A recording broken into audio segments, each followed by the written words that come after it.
Happy New Year, guys. Welcome back to the Expansion Pack podcast. So, we download this week's gaming news, and of course, we're bringing it straight to you. If you guys were following us last week, we did our version of the Game Awards, essentially, heading into or kind of closing out 2021 and heading into 2022.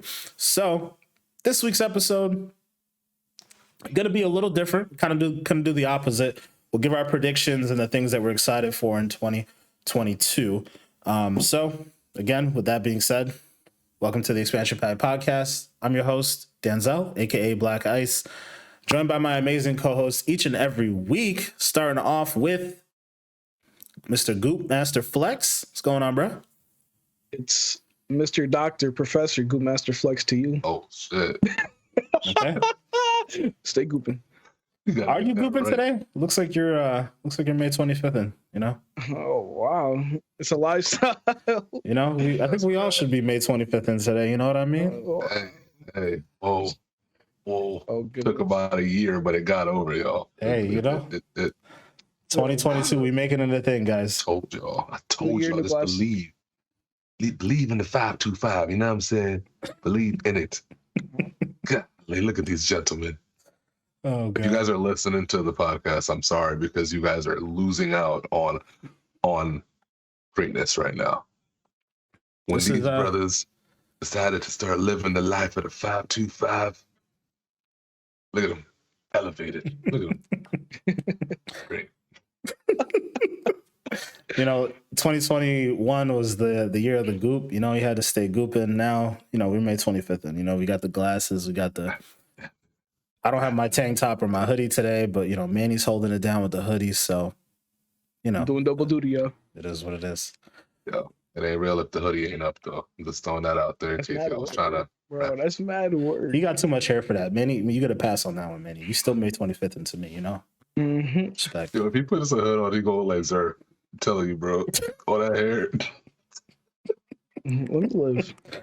Oh God! All right, guys. Well, of course. Obviously, that was a pretty long-winded introduction for Chris, Mr. May 25th. So we're going to move on a little bit. We're going to start talking about some games like we always do. Chris, after this beautiful introduction, since we're in the year of the 525, hit us off with the first icebreaker of 2022. Well, hello, people. First icebreaker of 2022. This episode, like he said, is going to be very much like an opposite of last week's episode, which is very much like our version of a game show. This episode, we're going to be talking about a lot of predictions, right? For games in 2022. Now, the icebreaker, though, is what game from, I'll say last year, we'll give a little leeway to a little bit before that, but what game from before should have been pushed back into 2022, meaning a game that could have used a little bit more polish, a game that came out maybe a little bare bones, maybe it's a little buggy, I don't know how you want to look at it, or maybe it just didn't hit the marks it was supposed to hit.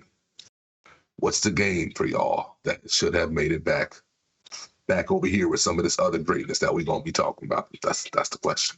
That is the question. Okay. And I know the drill. I know. I already know. Sacrificial lamb. So, for me, it has to be Biomutant. I almost said Bioshock. Anybody who was watching some of these past episodes, I was very, very, very, very, very excited for Bioshock to come out. I did it right there. Biomutant to come out. And it came out, and it's not even that it was necessarily a bad game per se, but it needed a lot more bacon in the oven, bro. A lot more. And you could tell after the release, there's a lot of little shit that they wanted to switch up. The narrator thing was super annoying. Some of the gameplay mechanics were not as smooth as they kind of needed to be. And the biggest thing that kind of got me was that, I don't know if y'all remember this, a few episodes way back, I was gushing over the fact that, they kind of poked fun at some of the devs that put games out when they're not ready. And they had the little tagline after one of their trailers that said, we'll release a game when we're ready, and all this stuff to kind of double down on that. And then you release the game, and it's like, fam, you should have done what you were making fun of. So like you guys, man, it killed me. It had a lot of potential, and I think if they had taken the extra time to clean some stuff up, you know what it really needed? It should have got a beta. They should have did a beta for this game, because I guarantee you, if they would have did a beta for this game, 99% of this stuff would have been avoided. Because I'm pretty sure that the people who played it would have been super vocal and said, hey, bro, you got to take this narrator shit out. You got to do this. You got to do this. And it would have been a much more clean game going into 2022. And, you know, I get it. Not a big studio. They kind of were working on this with what they had, but yeah, it would have really benefited from coming out in 2022. For sure. It's sad because, you know, we were crying about it early last year when one of the things we talked about was games we expected to come out or anticipated. And then, you know, they decided to release it on, 525 with Chris. You get me? Come on, bruh. Oh, man. What a disappointment for your birthday. You feel me, man? Come on, bruh. And they were like, happy birthday. Have you been following up with the game? Like, have they made any changes or, like, you know, updated anything? They've tweaked a lot of the little things, but I don't know if they've changed like any of the core gameplay mechanics. Because that was another complaint from a lot of people, was that when they showed us the trailers, the gameplay, or at least the fighting and stuff like that, came off as though it was very fluid and kind of unique in a way, because they were doing the whole comic book style crack and punch and all this stuff, and it was kung fu and blah blah blah, and they had bullet time, so you kind of got the impression, yo, it's gonna be kind of lit. I don't know if they've changed any of that to make that stuff better, but all I can say is that when you actually played the game, it's not that it was bad, but again, kind of, it just wasn't what you thought it was looking at the trailer. And even the weapon crafting could have been a lot better, and it was very redundant, like some of the stuff that you would get from the drops, and it was just, if that game had a beta, bro, I'm telling you, they would have heard all of this noise and put out a way better game this year. I promise you. Well, yeah, I believe it. That's how it is, man. Definitely. But Manny, what you got, man? What's your pick? I mean, I think the answer is obvious. Out of all the games that, you know, that we got, one game that definitely could have got some, you know, a little more time and attention to, I'm gonna have to say Cyberpunk.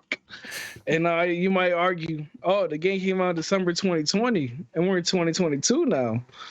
But the thing is, you know, we're still waiting on the next gen upgrade. Talk. And the game is still, you know, a little buggy, you know what I'm saying? But I feel like it would have been a better idea to push it back. Not even just push it back, but instead of saying, all right, we're releasing it this day, and then like after we get close to that release date, get pushed back again and follow up like 3 other times again. Instead of doing that, they should have just said, you know, like Chris said, what the Biomutant will come out when it's ready. So that, you know, they have more time, less pressure to get to it. And, you know, instead of just releasing for the consoles a current gen version that was hella buggy, unplayable, and all that kind of stuff, you know, ripped out of the PlayStation market and everything, you know, could have got like a possible, like, you know, dual release of like the current gen and next gen, so that, you know, we get to see like what kind of new next gen features we got from Cyberpunk and compare it to the current gen and be like, okay, you know, yeah, I got it like this. But that's because, you know, an Xbox Series X version will look better. That's why, you know what I'm saying? Like, you got to take some sacrifices. But overall, I mean, they keep on digging themselves into a bigger hole because of them not only, like, you know, releasing the game in a shitty state, but also the DLC and all that other stuff, the updates, stuff like that. Even those get pushed back, too, for some reason. So, like, I feel like overall, instead of, you know, releasing the game on the state it was on December 7th, they should have just waited and just continue with the game. I have one question for you, though. What's up? Do you think they could have afforded to say what the people what was the Nordic THQ, I think they made by minute, I believe? Or, I can't remember who makes it, but do you think they could have been afforded the same liberty to be able to say, we'll release it when we want to, kind of, or when it's ready? Because I kind of get the feeling that the people who were investing into this Cyberpunk game they weren't going to let them just chill forever. So they were good with it. Like, I think at some point, kind of like almost with Anthem, they like pushed them to put it out. You know? Well, I think I think CD Projekt Red had pretty free, like everything that happened with Cyberpunk seemed to be completely self-induced. Like they shot themselves in the foot. Like it was their own investors who were, I guess, trying to get the game out. Their own corporate heads that were trying to push the game out. So it wasn't like they had like another corporate overlord saying, "Hey, y'all got to release this." Like I think they had free reign to do whatever it is that they needed to do because they had garnered so much goodwill from, you know, publishers and the community at large. I think it was all like on themselves. They did it themselves. Mm-hmm. I I received can that. agree. But You know, they're out. I was gonna say they're out here announcing, you know, Witcher 3 remake, but not any next gen updates. And it's like, why? yeah, it's weird. It's weird. I mean, and then they end up pushing both of those things back.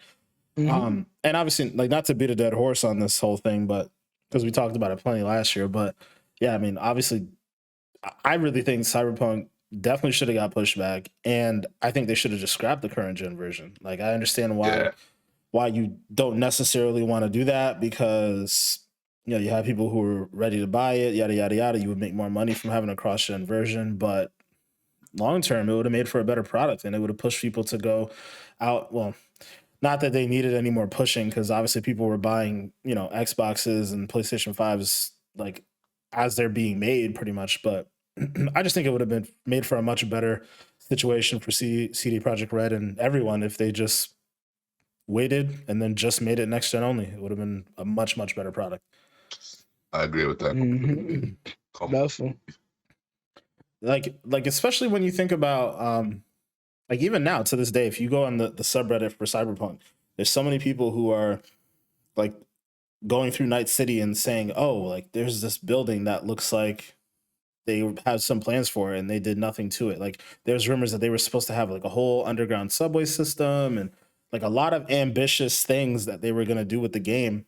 And for whatever reason, if it was just a matter of time or maybe the last gen systems just didn't have enough power to do it, like giving yourself that extra time could have allowed you to do all of those extra things and like really made it the immersive, amazing game that we were all expecting it to be, and that it frankly should have been.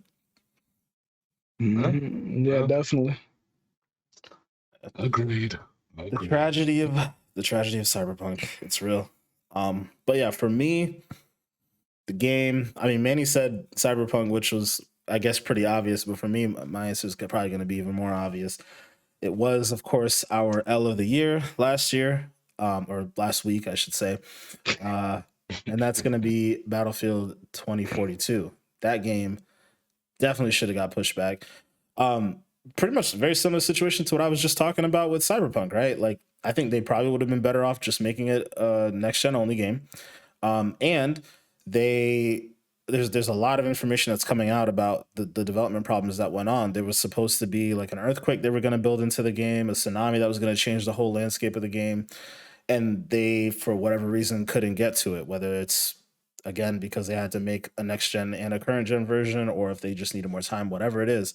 I mean, almost any game is going to be better off with a little bit more time in the oven. So, yeah, definitely Battlefield 2042 should have been there. Man, should have waited. Should have dropped it in like March or something, giving yourself a little bit more time. You know, kept an open beta for a while, and that way you could have got some good, honest feedback. Yeah. Why do you guys think more places don't do the beta thing? Like, is it like a hard thing to set that up for your game to have that time to? It eats into your development time because you have to make a build that's essentially stable enough for people to play, and then you also have to maintain the servers. So it does take up time. That's what developers have said in the past. But I just think obviously the game had betas, right? We had played betas, but I think they would have been better served for a longer beta period.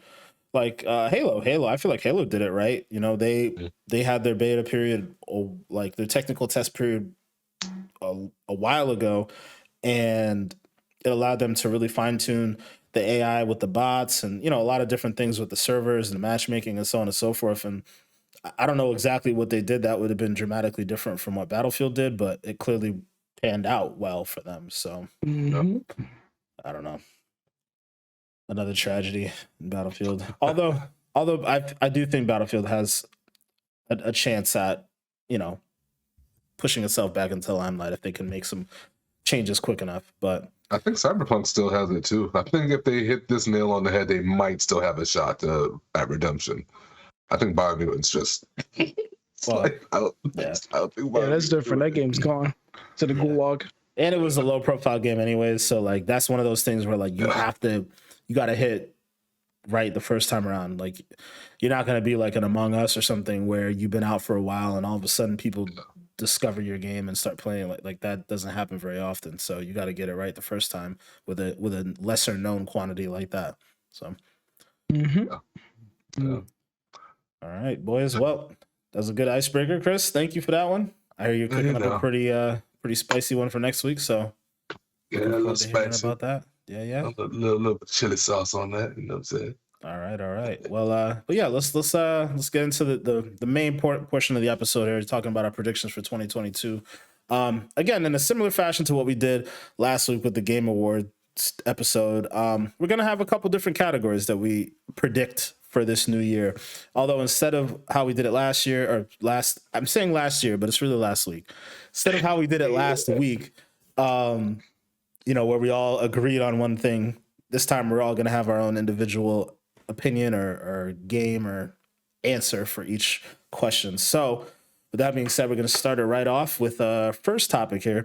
It's going to be, which game do we expect to get pushed back? Kind of falling in line with Chris's icebreaker here, but which game that should be released this year, 2022, that we think is going to get pushed back? So I'm going to start off with Chris this time around.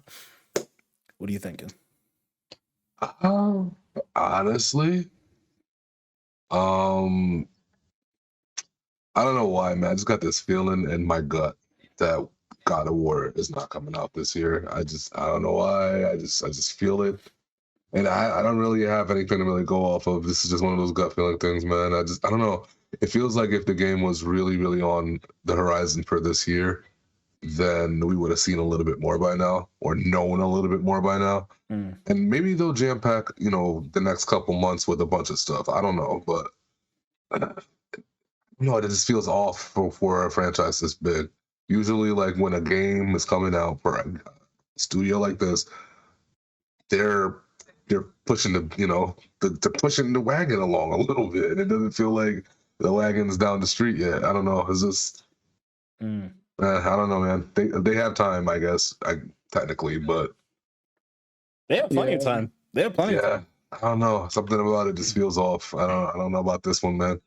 I think Horizon's coming out, but I don't know about God of War. Horizon's next month, actually. Yep. But I mean, I could kind of see what you mean, because before, I feel like PlayStation exclusive games, they show like gameplay like years before it came out. But what is it called? Like, I mean, if they're gonna follow the same trend as Horizon, maybe they'll probably get like a state of play of like, a little 10-20 minute gameplay with some explanation going on. But I feel like right now they're not going to focus on it, just for the simple fact that we do got Horizon coming out next month. They're probably just going to focus more on the marketing on that. And then after that, that's when they probably hit us with that. All right, this game's still coming out, guys. You probably forgot about us, but I guess it's strange to me, because when you look at how Microsoft is doing things, they're not doing that. They're like, if they have a game that's coming out, it's like, yo, bro, it's coming, and we're gonna keep showing you stuff, especially when it's close. Yeah. So it just, I don't know, it just feels off to me. But maybe you're right, man. I don't know. You also got to remember, though, Sony's coming from a different place mentally with this, right? Like, Microsoft's putting themselves, because of what happened with the Xbox One, they're definitely fighting like an underdog, even though I would argue they're probably not anymore. But they're trying to put everything in front of everyone's face at all times, and Sony seems to be a lot more laid back and like, people are gonna come when they come. Like, they're a little bit more arrogant this time around, but not in the ways that were as detrimental to them as they were in the past. So I think they're just playing it cool. They know that they could have their big showcase at some point in time in the summer, show off all the stuff they need to show off, and people will be like, all right, like, because God of War is that game that they don't need to show much, right? Like they showed a little bit, and I think we were all like, I think you and I specifically, Chris, were like, looks a lot like the old one, Yeah. which I mean, again, isn't necessarily a bad thing, but I think they just know that they could chill, and when it drops, it'll be a big deal. So, but I do also agree with you that I think it will likely get pushed back just because of COVID in particular. Yeah, I agree. Absolutely. Well, Manny, what's your pick? What do you think is going to get pushed back?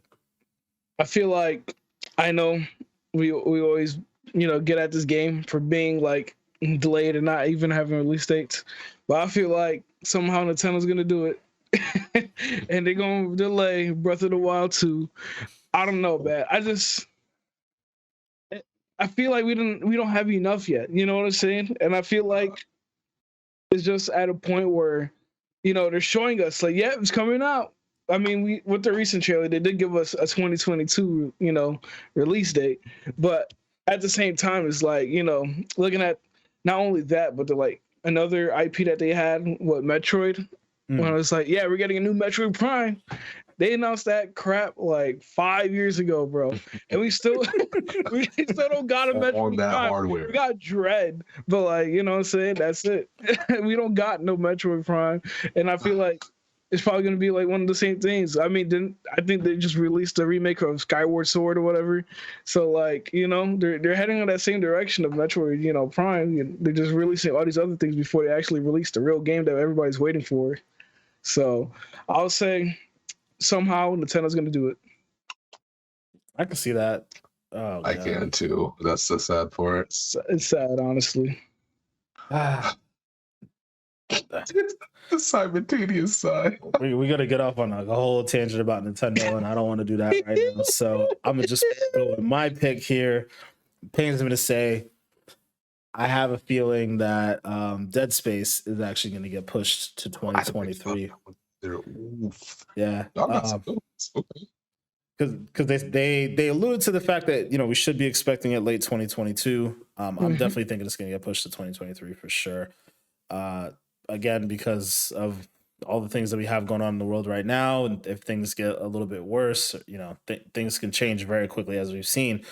And honestly, I feel like this category in particular, you can really just kind of throw a dart at a name of games that's supposed to come out this year, and there's a pretty high chance the shit's gonna get pushed back because COVID is out here, guys. Shit is real. Shit is ravaging through. They're recording triple-double numbers every night. For real, it's undefeated right now, apparently. Yeah, it's funny too because like I think Horizon is still getting pushed back. I just don't think it's getting pushed back out of 2022. I don't think we're getting it in February. That's just my opinion. I think it's too close. I think it's gonna happen. I think if they were gonna push it back, they would have already announced it in like November. That's a good point. Yeah, that's too big. Yeah, I think we're getting it. I think this is it. Because remember when we were talking about this when we saw the state of play? It was like, this game looks pretty damn polished. Like, I mean, granted, it's just a vertical slice. That's usually how developers do things, but it looked damn good. So I think they were probably at the point where they were just polishing things up, and I do think we're gonna get a masterpiece of a game when it drops in February. So. I agree. I can't wait. I know. Well, speaking of can't wait, jumping on to the next topic we got, talking about best new IP. So when we talk about new IP, talking about brand new game, no sequels, no nothing, like brand new, fresh idea, original game. So Manny, I'm going to start with you on this one. What do you think is going to be the best new IP of 2022? It sucks because like, I would say Elden Ring, but at the same time, it's like it's just another Souls-like game. Yeah, so it don't count. I'm not gonna use that. Right. But one game I am like, kind of excited for is Forspoken. It's the actual new IP by Square Enix finally. So even though it is a PlayStation exclusive, sadly, and I kind of hate going to the dark side just to play exclusives, but I'm excited to see what they have to offer, what kind of new story we're going to get. Hopefully it's good enough. Hopefully, the game is, a relatively good enough length as well, gameplay wise. I don't want to play a game that's like 4 hours long that I could beat in like one day, or I don't want to play like 20 hours of repetitive crap either. So I'm hoping that this game actually hits. I think, I got a chance to do that. Okay, bet. Well, Forspoken definitely looks really dope to me. I love the movement style and all that stuff, and the character model for the the main character is interesting to me. Yeah, I like Forspoken. I'm kind of upset that I have to play it on PlayStation as well, and I honestly feel like that might. I don't know. It's gonna. I know what you mean. Oh wait, but you're buying it, so I can play it. Oh, forget it. Forget it. I'm good. I'll play it. We're gonna talk about it when it comes out. Hilarious, yeah. I don't want to spend $70 on. It's like it's rough, man. That's why Manny, you and I, we out here with the sharing. It's annoying because when you don't have the power of Game Pass and you gotta rely on your wallet. I want to be spending that kind of money. I had a kid, I gotta pay for daycare and all that stuff. Anyways, Chris, what's gonna be your pick for best new IP? For me, it's definitely. All right, I kind of have a two-part answer because it's definitely Starfield is part of that for sure. But like, I didn't want to go into massive detail on that one just because to me that's the obvious one. But like, I really am also super excited about Arc Raiders, man. Like I'm telling y'all, man. To me, this game, I said it last time, it looked like Destiny before Destiny. That's all you got to sell me on, bruh. You're talking about Zavala and them before they was all awoken and all this shit, and they were still regular people, but they were still shooting guns. And the game's probably not like that, but just from the aesthetics that I got from it, I said, man, this is really, I want to play this. And I love the way how they look like there's a really massive co-op element to it. The whole mech fight thing looks dope. Like, I'm like, yeah, show me more, bro. I hope there's some depth here, man. Like, give me something good. But yeah, I don't know. I like 3-man stuff. Let's get it. Pause. I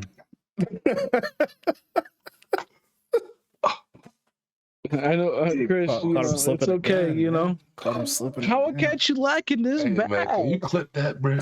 And just. Yeah, it's gonna be flooding, Chris. So. Big pause on that one. All right. I just said I like 3-man stuff, bro. God damn. It's okay, Sometimes you just gotta admit things. Oh God. I'm gonna hold that L. I'm gonna hold that one. Yeah, you can't do nothing but that. Can't do nothing but hold that one. Caught you in 4K, bro. Facts. Let's move on. Yo, for real, we definitely gotta move on. Save this man's life here. All right. So for me, my pick on best new IP, it's funny because I was thinking Starfield as well, but it is a little too easy. But at the same time, man, it's just such a unknown quantity. Like there's so much mystery around it, but still not gonna be the one I'm gonna pick. I'm actually gonna go with Sifu. The martial arts game that's coming out on PlayStation 5 next month. I love martial arts stuff, especially in video games. I feel like we're not getting enough of those lately. So I'm super excited about this one, and I think it's gonna be dope. Yeah, I see now some content creators actually playing like a demo of it, and I'm like, man, this game just looks so dope. Wait, there's a demo out like for people? Nah, it was like, like streamers and content creators pretty much got like an exclusive demo. Sony, hit us up, man. Come on. I know we're talking about Game Pass, but like, come on, yo. I bought a PS5. Like, hit us up. We're trying to be out here displaying your shit too. We hype you guys up too. So y'all could just send me a whole ass PS5 because I ain't got one. Send me a whole ass box with that and the game. Headset, please. And the Pulse headset. That's funny. Oh man. All right. Well, that was best new IP. So next topic is gonna be, last year we had our sleeper of the year, or last week again.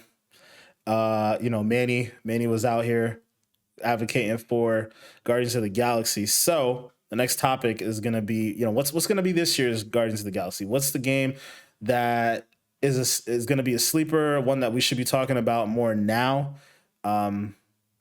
So let's go with Manny on this one. I feel like, it's probably going to be biased because, we got the best character in all video game history in it. Well, we're gonna talk about sleepers, so we're going to talk about multiverses. I think that's going to be a hitter because we're talking about a free-to-play game that, like, has all these characters, with new characters coming out, like, periodically according to WB. But, like, we talk about, like, so many times the fighting game community like dying because there's like no games coming out. Like all there is like you Smash, Mortal Kombat, or Tekken. Everybody playing those games pretty much. And I think honestly this could be like, a nice like little revival to the franchise or like to the genre of games. It's free to play, cosplay I believe with different platforms too. So like, there's a chance that you have this game actually being like one of those competitive fighting games that we need.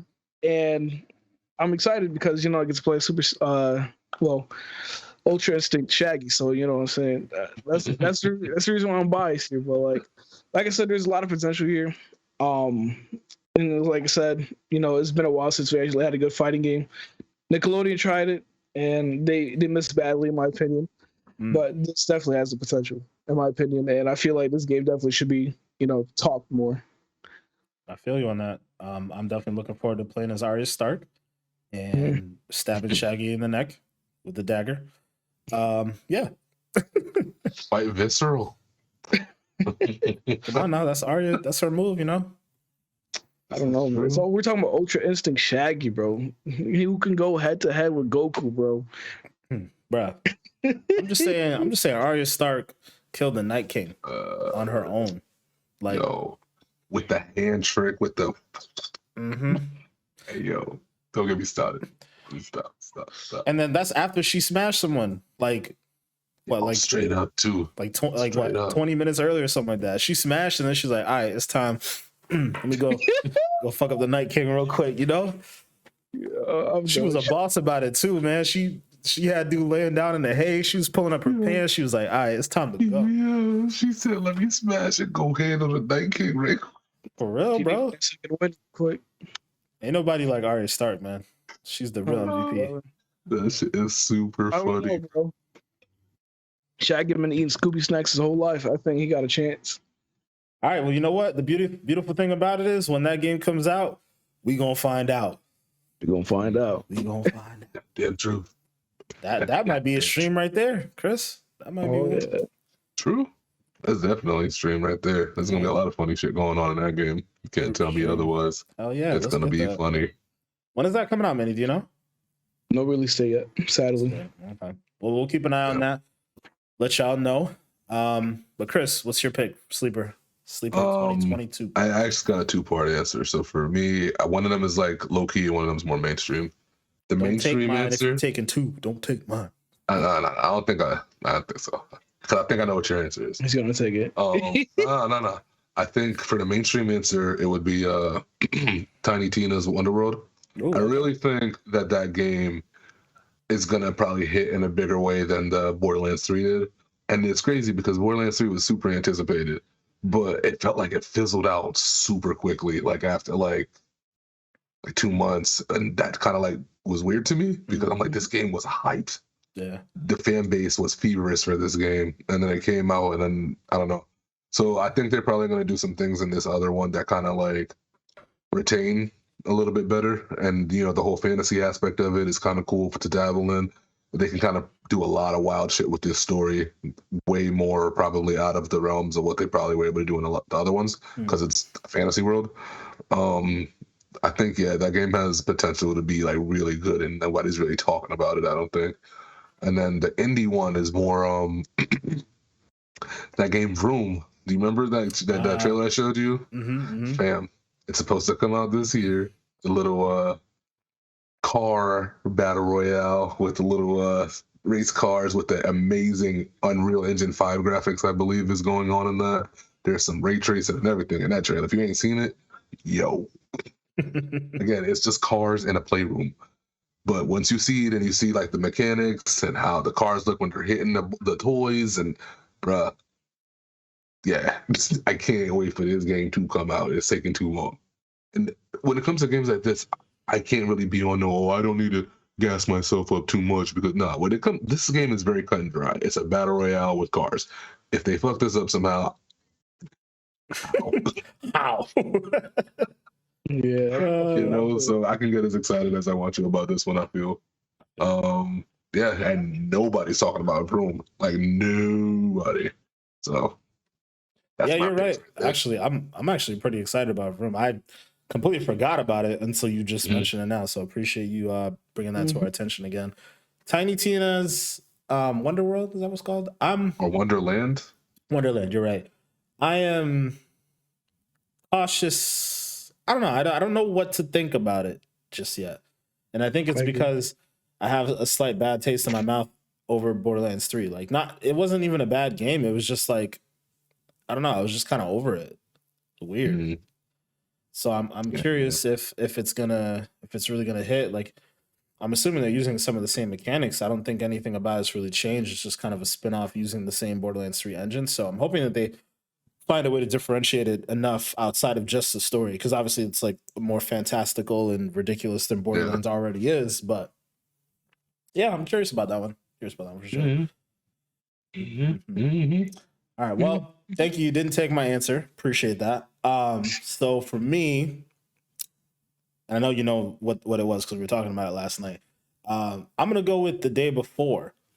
Now, I think we've talked about this briefly in the past on this podcast, but it's basically an MMO, open world, survival game. So you're just got it looks like The Last of Us in some aspects, kind of reminds me of State of Decay in some other aspects. And it's just like the idea of just being in this crazy open world, trying to survive against zombies, the elements, and against other people, like also bidding for your own shit. You know, Chris, when we were talking about the other day, you kind of compared it to DayZ, but like this, you know, it basically kind of looks like DayZ on crack, and it's like this is big time. Exactly what I've been looking for, man. This is exactly what I want. Like ever since the original State of Decay dropped, one of the first things that I said when I was playing that game was, this shit needs a multiplayer in an open world that's basically like an MMO. Now, State of Decay 2 has multiplayer, and it's actually a really good game, but the MMO aspect is missing, you know, like just being in a absolutely massive open world and not like knowing who's coming at you next. Like I kind of liken it to Sea of Thieves, where you're out in the high seas, you know, anyone could come in and like jack your ship and do this and do that. I would imagine that that's exactly how that could be while you're out scavenging for food or batteries or ammo or whatever. You know, like you could have people like stalking you, plotting against you. So anything that you go in and scavenge for yourself, they could just wait, catch you slipping, ambush you, and take all your shit. And like, I don't know, that just seems really dope. They did say that, I know that the initial conversation around the game is that it was a PC only game, but they did later on go on to say that it is going to come to console. They don't have an official release date for console yet, but I feel like that's a game that we really are not hearing enough about. Like IGN, they posted like a 16-minute trailer about it last year, and it was just like some random point in the spring, and I saw it and I was like, yo, what is this? Like it just, I don't know, it just took me, and I've been like patiently waiting for that game ever since. So yeah, I remember when I first saw the game trailer, and I'm like, yo, this is what the Division looks like could have been before they went out and try to be like a Destiny clone with the RPG aspects and all that looter shooter. And I'm just like, you know, it's perfect. That's always been Destiny, or not Destiny. Damn it, Division. It's always been a looter shooter though. Like I feel like I know it is. Well, the thing is, when like the first trailer came out, like, you know, they didn't really say anything. It was just like, here's Division 2, and then it's like, you know, we were thinking there's gonna be like, you know, like the DayZ type where you're out in open survival, you know, got this disease going around, but like, that's what I can't wait, because The Day Before definitely reminds me of like that feeling when I first had watching the Division before I played it. Well, you actually know what it was about. Yeah. I feel you. I'm just happy we even had that conversation because, I kept on saying Division myself until you kind of like brought the survival aspect to my attention, and I was like, oh shit! Again, the whole DayZ on crack thing, and I'm like, bruh, this is so much more polished than DayZ. That's the only thing DayZ needed was polishing. Like it's so raw in a way, you know what I mean? And it's like, yeah, this game got some serious potential, bro. Serious potential. They need to be talking about it more than they are, but hell yeah. It's coming out on PC in 2022, so hopefully, we'll Hopefully hear get a something. new graphics card, yo. Oh my god, I'm definitely buying that game on PC, regardless of what my graphics card is doing. I will play that shit on the lowest possible settings if I need to. I need to play that game. You heard about the 350 and then the 3090? Yeah. Not 350, 3050 and 3090 Ti? Yeah. Oh, brother, scalpers. More, I was gonna say more graphics cards that we can't get our hands on. Bro, if I see a 3050 going for like over $500, I'm losing it, bro. Because it's like $250 starting price.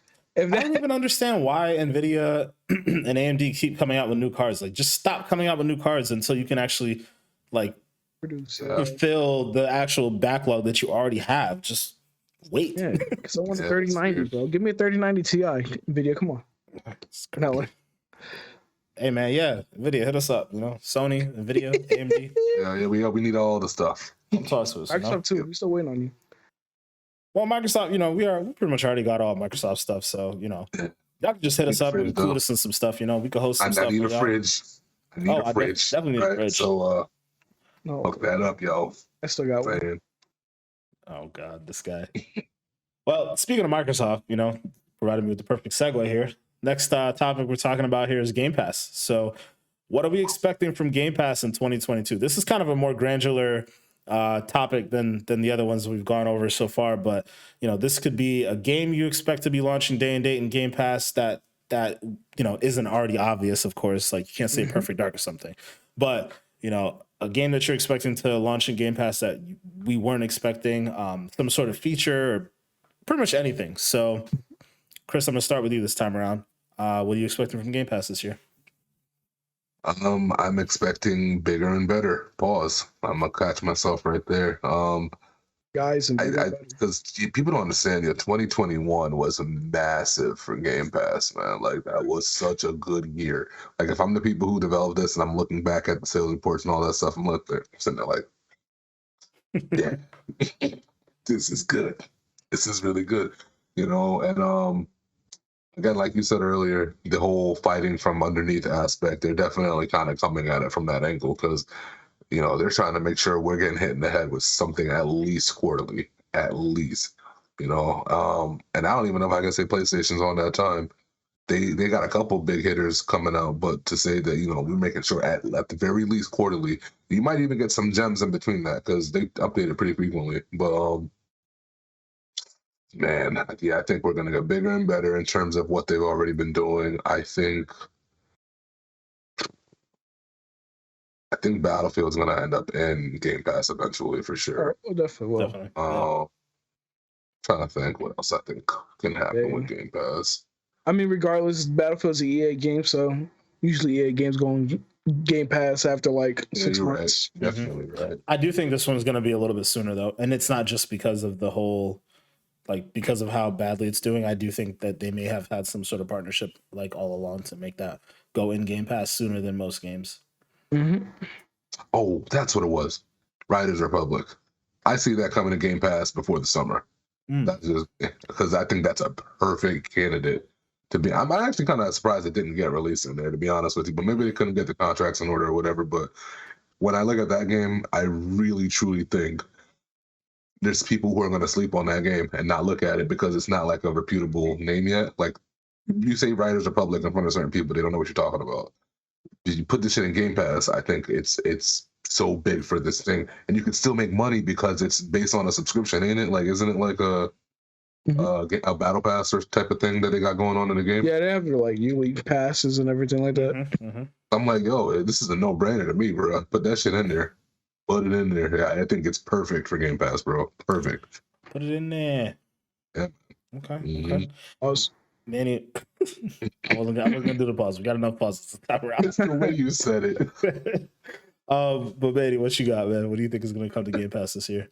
Yeah, I mean, we've heard many rumors of this before, but like Game Pass like being even more accessible, as in like either streaming sticks or like an app on TV. I feel like it's gonna be something that like even if it doesn't come out this year, it's probably gonna be talked about a lot more because of how successful Game Pass has been. Hmm.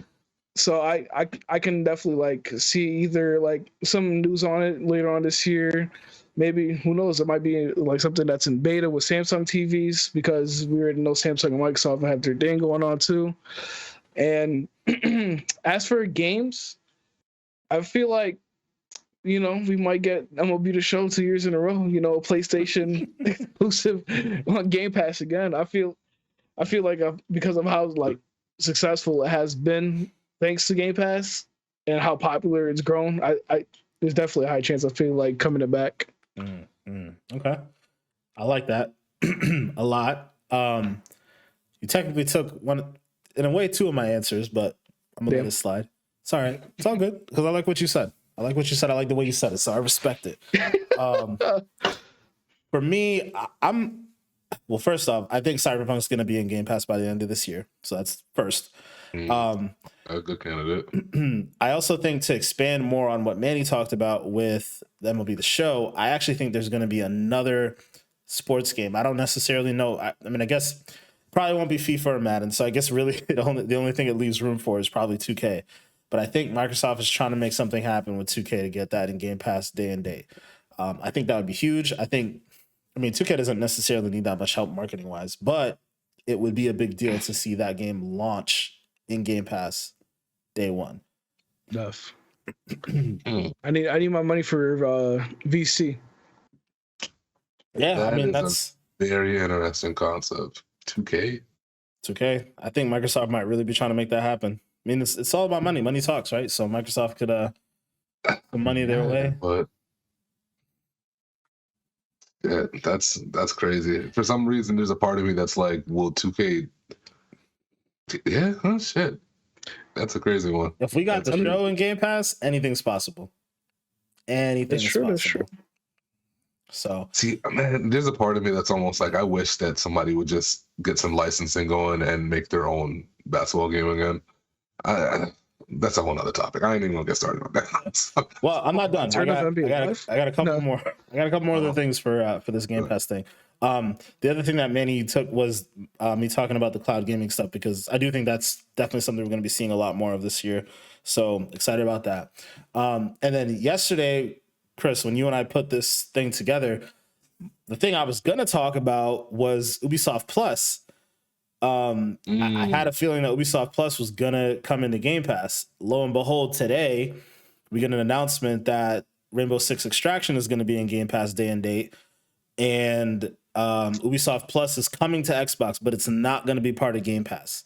It'll just be like I think it's going to be like $14.99 to basically get all of Ubisoft's games on Xbox, which is still amazing. That's massive. But it kind of sucks that it's not going to be in Game Pass Ultimate. But either way, not yet. Not exactly. I was just going to say not yet, because that's kind of how it started with EA Play, right? EA Play was on Xbox. That was like a separate subscription. I think maybe down the road they may work that out. But Ubisoft, it was weird, the announcement today. I guess we're kind of breaking a little bit of news here. I didn't expect there to be a lot of news, so that's why we're doing this predictions video more than anything. But they basically said that it's coming, but we're not ready to talk about it yet. So I guess we're going to get some more information down the road or whatever. But again, since we're talking about Game Pass, like this has been kind of one of the better months that Game Pass has had so far. I think we're getting Spelunky 2 this month. We're getting Mass Effect Legendary Edition this month. A lot of I forgot the other ones, but there was like a lot of high rated games on Metacritic that are all coming this month. And now Rainbow Six Extraction is going to be another one. don't know if it's I'm not too excited about that game, to be quite honest with you. I think it might be an early candidate for L of the Year, but you know, it's free. It's gonna be in Game I'm Pass. excited because it's on Game Pass. Huh? Exactly. Yeah, bro, so That saved the game, if anything. Yeah, I think that's exactly why they did it. And they're like, we got to ship it. You know, it's right up Chris's alley. It's one of those three-man games, you know. He's all up in there. Oh God, I can't believe I said that. Oh man. But yeah, obviously, you know, we're obviously big fans of Game Pass. We're going to be looking to see what's going on with it this year, and I think 2021 was huge. 2022 is going to be even bigger for Game Pass. But getting into our other topic here, Manny, you kind of talked about some tech stuff around the cloud streaming stuff. So leading into our next topic, what do you guys think is going to be the best new tech of 2022 around gaming? So it can be, you know, peripherals, new consoles, graphics cards, game engines, anything along those lines. What are you guys expecting to make a big impact this year? Manny, I'll start with you. We're talking about the Nintendo Switch killer over here, the Steam Deck. I feel like that is going to be a big hit this year, especially for the simple fact that you can run Steam games and not have to worry about buying like a Switch only to run Mario. I ain't playing no Mario on my Steam Deck. But not only that, but like the things you can't possibly do with it.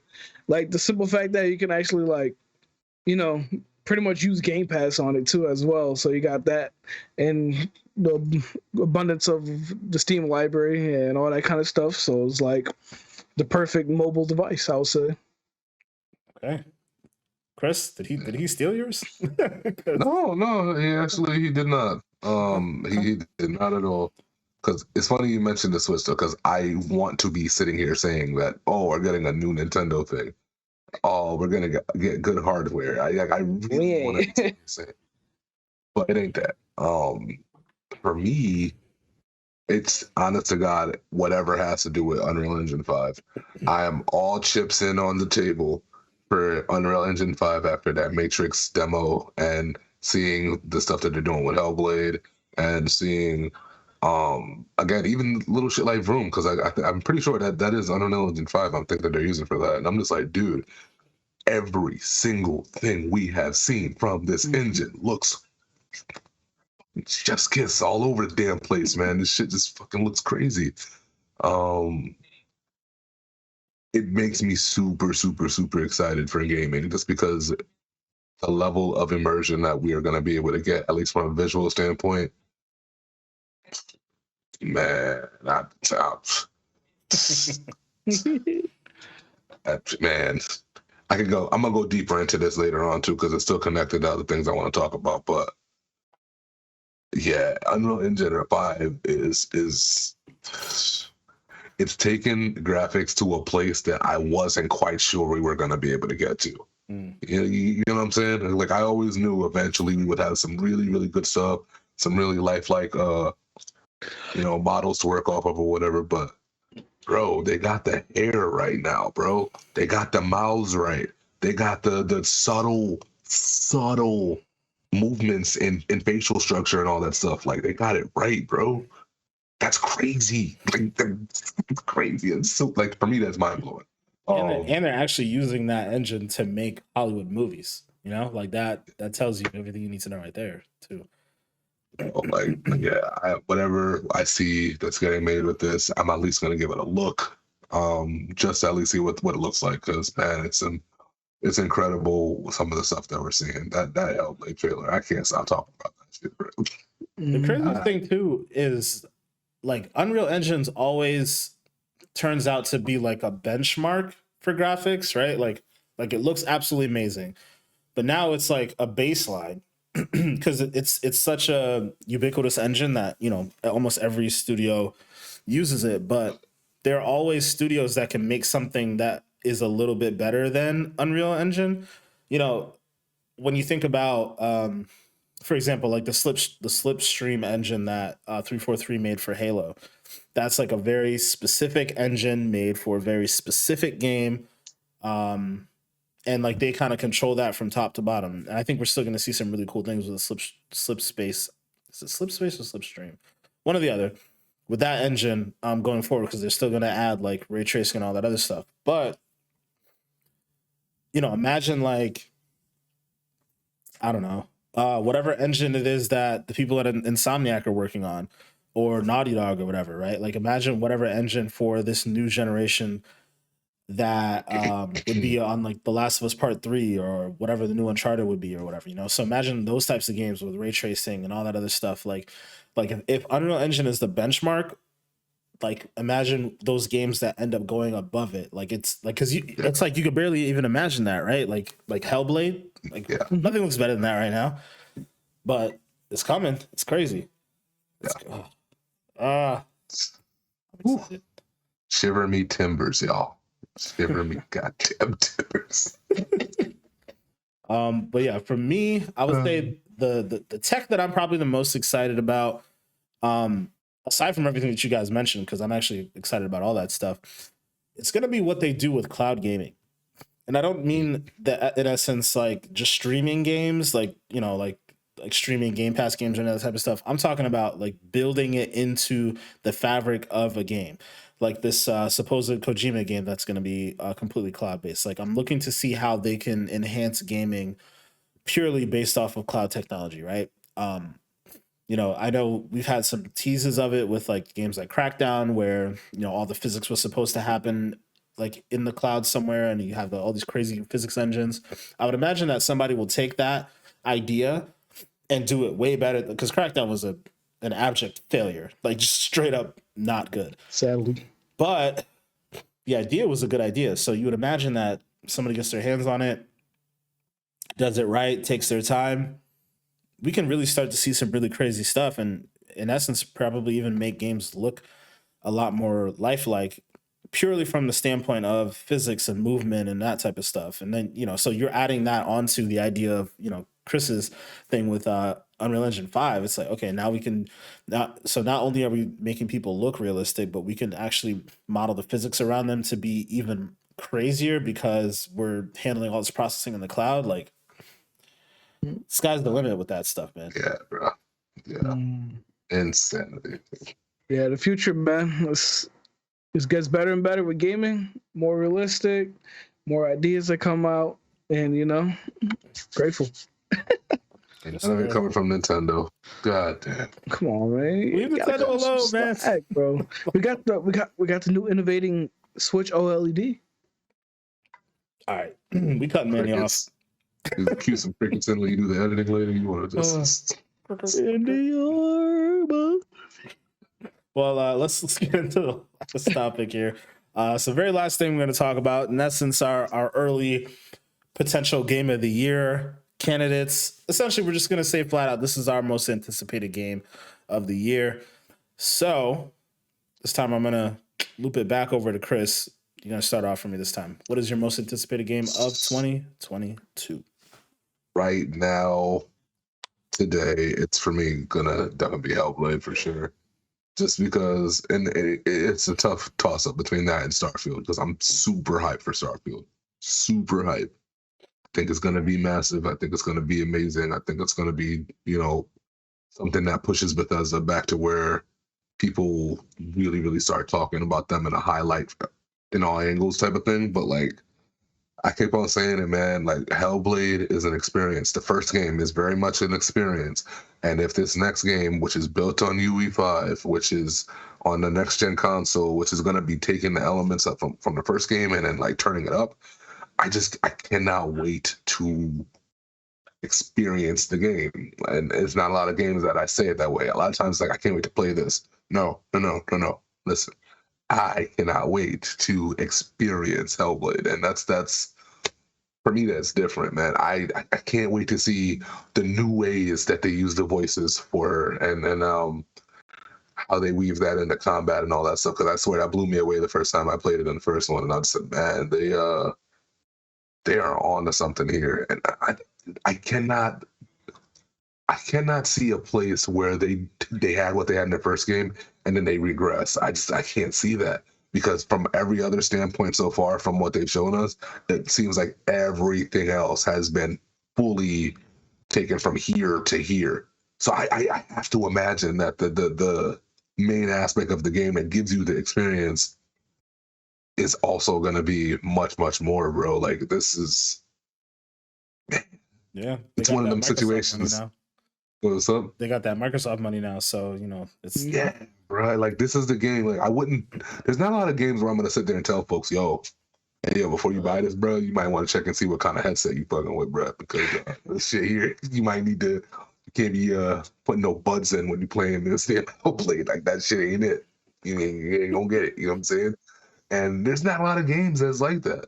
There's not a lot of games that give you more than just a visual. And yeah, Hellblade kills that shit, man. They might be the first ones now that Forza is out to maybe challenge what they've done audio wise.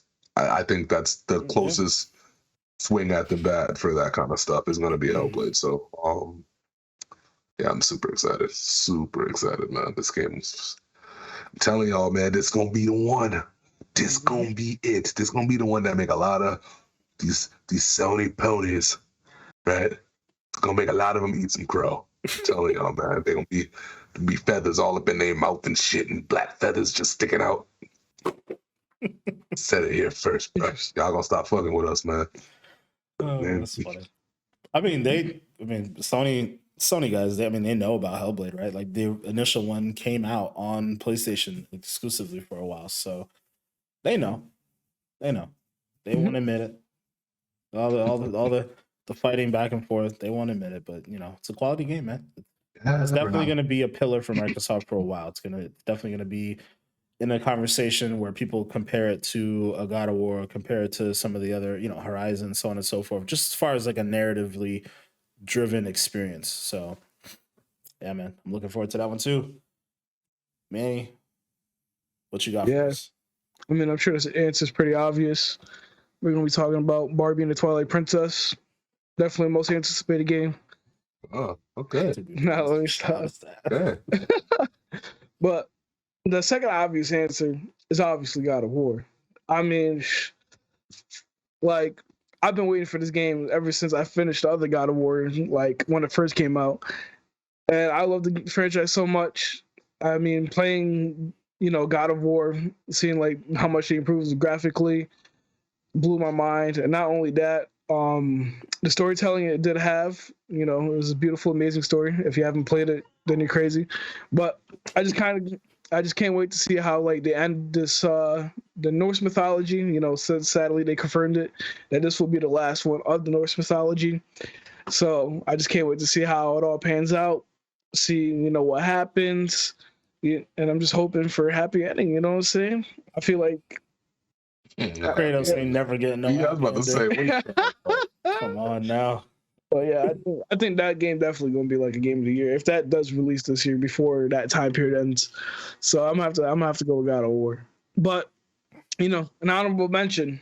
I'm not gonna lie, I'm kind of excited for Outlast Trials. That co-op Outlast. Shit, I forgot about that. Oh man, I can't wait to play that with somebody because I can't play Outlast alone. But the fact that I can play with somebody else, we definitely shimmin' that game. We definitely that's a lot of content, right? Yeah, we definitely shimmin' like that. That's what they showed in the trailers, man. Like, and how they have to like work together to get through these levels. I'm just excited. Yes, sir. There's gonna be a lot of screaming going on the headset, bro. I mean, I'm ready for that regardless. Then you play the most peaceful game, but Yo, dead ass, bro. Much. Oh shit. So for me, I like what you guys have said so far.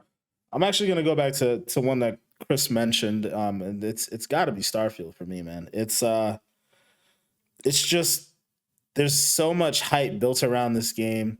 It's Bethesda's first Bethesda Game Studios or what?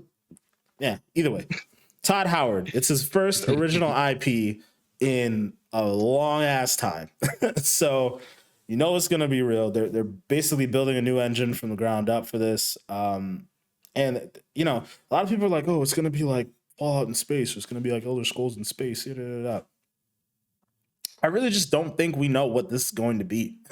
Like, I think you'll probably see some inspiration from those old games or whatever, but I don't think it's gonna be something that we've ever seen before. Like I expect it to pull, little bits and pieces of other space based games, I guess. Like I'm expecting a little bit of No Man's Sky, I'm expecting a little bit of Mass Effect and whatnot, but doing it with that like Todd Howard, Bethesda charm attached to it, I just feel like we could be in for something really, really special. Like it's gonna be like, I'm gonna overhype it by saying this, but like almost kind of like transcendent, like something that can really just change the landscape of gaming for a long time. And I feel like that's part of why Microsoft bought Bethesda, man. Because we know it was supposed to have some exclusivity on PlayStation's platform, and Microsoft was like, no. We need y'all. We need y'all to come over here. Bring all your other studios. Bring your friends. We need that Starfield though. So I'm really looking forward to seeing more about it. Hopefully soon, man. I mean, we know it's coming out at the end of the year. I just want to see something. I know we'll see something by E3. I think they pretty much said as much, but hopefully we get something a little bit sooner. I don't want to wait until June. Like that's the whole 6 months. Yes, but it's crazy to think that's already been 6 months since E3. So that's true. But a lot has happened between now and then, though. So it wasn't that quick for me, at least. A lot of life happened. A lot of life. A lot of life. But yeah, man. Starfield. I really think that's going to be like. You know what I think they're gonna they're gonna shock a lot of people with? I think the whole exploration from planet to planet. I think that's really gonna be the hook, line, and sinker. Because No Man's Sky, I believe, has a similar mechanic to that, but No Man's Sky don't look shit like what they showed us in that little tiny teaser thing. So like right. Imagine that they making that like an actual like experience, like going from planet to planet on some serene, tranquil, peaceful shit that can get kind of dangerous at times depending on what you see on your path. Like I said this 1,000,001 times back in the day. I'm not the biggest fan of Kingdom Hearts anymore, but the whole gummy ship thing that they used to do, where you build your ship and you can go from place to place and kind of explore between the planets, it was a very, very probably rudimentary idea at the time because it's not a lot of depth to it. But I always thought that was such a cool thing that some other game should have taken and like turn the dial all the way up on, because it was like a kiddie version of it, but a good idea in theory. So like, yeah, bro, I think that they're gonna make this shit crazy. Like, what if they tell us, right? Every time you go out and make a trip, you're gonna experience a different route, not a different route, but a different. You can see different things even if you go on the same route several times. Oh yeah. You have a chance to encounter crazy things. Like imagine if there's like some crazy spaceship out there with some alien on it or whatever. That's a really rare find. Like you can't find it easily, but you might have a chance to encounter it if you take set path and. Starfield, crazy. I mean, it's Bethesda. I feel like that scenario that you just outlined will definitely happen. Maybe not in space, but like on a particular planet, like in a particular moment, in a particular cave. I feel like that scenario that you just outlined will more than likely happen for sure. About to be like the Guardians of the Galaxy.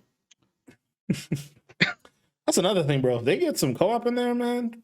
Yeah, man. I like that. The thing that I really wish they would also talk about is collectively how much map are we getting? Because you would assume that they're going to make several different planets, or at least give you access to certain areas on certain planets. But these games are always massive in total. So like, just how many locations are you going to really be able to travel to? You know what I'm saying? Like, I mean, you may have to pull some of the tricks that No Man's Sky did, right? Well, I guess they don't have to do anything, but like No Man's Sky, they found a way to procedurally generate like an entire universe. So my universe will never be the same as your universe, and so on and so forth. So like, it's a very vast and different set of things going on. But I think you can get away with like generating something like that because it's not as detailed as what we would expect from something like Starfield, which seems like it's going to be like a handcrafted experience from top to bottom. But yeah, I'm very curious. I mean, it's obviously next gen only, so it's not going to be bogged down by having to be on old systems. It's also Yeah. exclusive, so you don't have to worry about optimizing for PS5 and this and that, you know. So I feel like you can really craft like a very specific experience and just make it as big or as small or as whatever it is that they want to do. I really think this is going to be like an absolute masterpiece, man. They gotta let me take my guy Boone up in space. So, like, hey, yo, I know this is a long lost character from back in New Vegas, but yo, let me bring Boone up, and you know what I'm saying. I got a passenger seat right here. Let him bring the sniper, because I don't care what nobody say. That's the best ally character you could ever have in a video game was Boone. And I think if I was running up on some aliens, there ain't nobody I'd rather have by my side than Boone. Pause. Nobody. Not at all. Thought you was talking about the man. What's going on? You That's better when chill I out before you play get with up. you guys. Okay. Oh goodness. I was gonna say you better chill out before you get a booner. Oh God. Oh, all right. Let's cut. All right. Yeah, ladies and gentlemen, thank you for watching.